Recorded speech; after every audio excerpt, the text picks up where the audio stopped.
আপনার বন্ধুর সংখ্যা কি হাতে গোনা? তাহলে শুনে রাখুন, সমস্যাটা আপনার নয়।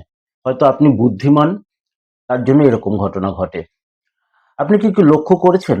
কিছু মানুষ আছে যারা খুব বুদ্ধিমান, গভীরভাবে ভাবে, জীবনকে আলাদা চোখে দেখে, কিন্তু তাদের বন্ধু সংখ্যা আশ্চর্যজনকভাবে কম। তারা আড্ডাতে থাকে না, তারা পার্টির কেন্দ্রবিন্দুও নয়, বা গ্রুপ চ্যাটেও খুব একটা কথা বলে না। সোশ্যাল মিডিয়াতেও খুব বেশি মানুষের সাথে আসে না বা মেশে না, বা সোশ্যাল মিডিয়াতে তারা থাকেই না।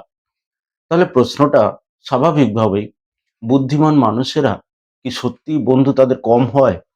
আর যদি হয় তাহলে কেন?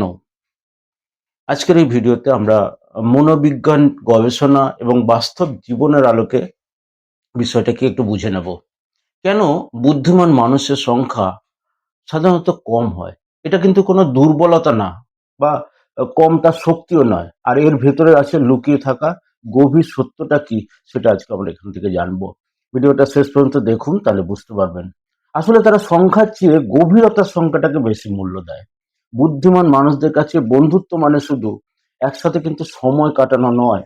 তাদের কাছে বন্ধুত্ব মানে বিশ্বাস, মানসিক নিরাপত্তা, গভীর আলোচনা এবং সত্যিকারের সংযোগ, যেটা সেইটা তারা চান। তারা চায় না 50 জন পরিচিত বন্ধু, তারা চায় 2-3 জন মানুষ যাদের সামনে তারা নিজের আসল চিন্তা, সন্দেহ, ভয় আর স্বপ্নটাকে খুলে বলতে পারে, আত্মিক সংযোগ করতে পারে। তাই তারা ইচ্ছাকৃতভাবে বেশি ভিড় এড়িয়ে চলে, কারণ তাদের কাছে গুণগত সম্পর্ক পরিমাণের চেয়ে অনেক বেশি কিন্তু তাদের কাছে গুরুত্বপূর্ণ। এছাড়া এদের সবার সাথে মানসিক ফ্রিকোয়েন্সিও কিন্তু মেলে না। বুদ্ধিমান মানুষরা সাধারণত জীবনের গভীর অর্থ কি তা নিয়ে কিন্তু তারা ভাবে, গভীরভাবে চিন্তন করে, মানুষের আচরণ বিশ্লেষণ করে, সমাজ, মনস্তত্ত্ব, দর্শন, ভবিষ্যৎ নিয়ে তারা কিন্তু প্রশ্ন তোলে। কিন্তু সবাই এই ধরনের আলোচনায় আগ্রহী নয়। অনেকেই চায় হালকা গল্প, গসিপ, অন্যের সমালোচনা বা শুধুই সময় কাটানো। আপনি হয়তো কিছু গভীর কথা বলতে চাইছেন তাদের সাথে, কিন্তু তারা হালকা আলোচনা ভালোবাসে, পরনিন্দা, পরচর্চা করতে বেশি ভালোবাসে, নেগেটিভ আলোচনা তারা বেশি পছন্দ করে, অথবা সামনে বসে মোবাইল স্ক্রল করে যায় এবং চটুল কিছু দেখে যায়, আপনার সাথে কোনো কথা না বলেই। ফলে বুদ্ধিমান মানুষ অনেক সময় অনুভব করে, আমি এখানে ঠিক ফিট করছি না, এদের সাথে ঠিক আমার মানানসই লাগছে না। এই মানসিক অমিল থেকেই তারা ধীরে ধীরে সীমিত মানুষের সাথে যুক্ত থাকে, সংযোগ করে। কিন্তু তারা একা থাকতে কিন্তু ভয় পায় না। বেশিরভাগ মানুষ একাকিত্বকে ভয় পায়, কিন্তু বুদ্ধিমান মানুষ একাকিত্বকে কিন্তু ব্যবহার করতে জানেন। কি করেন তারা? একাকিত্ব তাদের জন্য ভাবার সময়, বা শেখার সুযোগ, বা নিজের সাথে কথা বলার জায়গা, এবং তারা সৃষ্টিশীল হওয়ার পরিবেশ তারা তৈরি করে নেয়। তারা ভাবে সব একাকিত্ব কিন্তু খারাপ নয়, কিছু একাকিত্ব মানুষকে আরো পরিণত করে এবং গভীর করে তোলে। তাই তারা শুধু একাকী থাকবে বলে বন্ধুত্ব করে না, তারা বন্ধুত্ব করে তাদের সৃষ্টিশীলতার জন্য। অন্যদিকে তারা কারোর দোষ, মেকি, মিথ্যা ভান করা সম্পর্ক কিন্তু তারা দ্রুত ধরে ফেলে।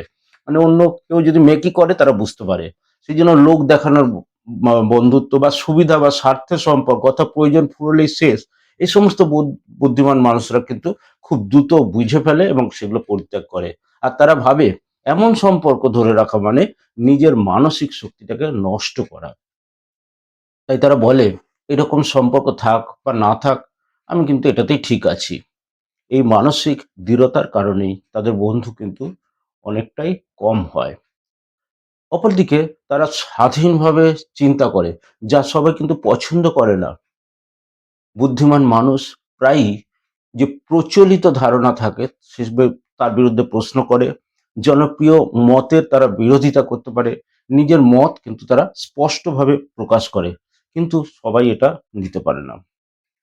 অনেকেই এমন মানুষকে বলে, ও খুব বেশি ভাবে, বা ও খুব নেগেটিভ, বা ও একটু একদম আলাদা টাইপের। ফলে ধীরে ধীরে তারা মূল স্রোত থেকে তারা একটু যেন আলাদা হয়ে যায়। আর হচ্ছে তারা আবেগে ভেসে কিন্তু বন্ধুত্ব করে না, আবেগটাকে গুরুত্ব দেয় না। বুদ্ধিমান মানুষ কিন্তু হঠাৎ করেই কাউকে বন্ধুত্ব করে ফেলে না, তারা কিছুটা সময় নেয়। মানুষকে বুঝতে, বিশ্বাস তৈরি করতে, সম্পর্কে যে গভীরতা সেটাকে তারা যাচাই করে দেখে।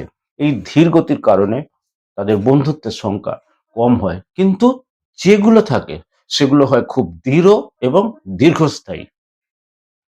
এ ব্যাপারে গবেষণা কি বলে সেটা যদি দেখি তাহলে দেখবো আমরা মনোবিজ্ঞানদের একটি গবেষণায় দেখা গেছে যে উচ্চ বুদ্ধিমত্তা সম্পন্ন মানুষরা সাধারণত কম সামাজিক হলেও বেশি কিন্তু সন্তুষ্ট থাকে, কারণ অতিরিক্ত সামাজিক মেলামেশা তাদের যে মানসিক শান্তি সেটাকে কিন্তু নষ্ট করে দেয়। তারা সেই জন্য কম মানুষের সাথে থেকেও নিজের জীবন নিয়ে বেশি সন্তুষ্ট তারা থাকতে পারে। একটা গুরুত্বপূর্ণ সত্য কথা বলি, কম বন্ধুত্ব আহ, বা কম বন্ধু থাকা মানে আপনি কিন্তু অসামাজিক নন, বা আপনি কিন্তু অহংকারী নয়। অনেকে যেটা মনে করে যে অহংকারী, সেটা নন, বা আপনি কিন্তু ব্যর্থও নন।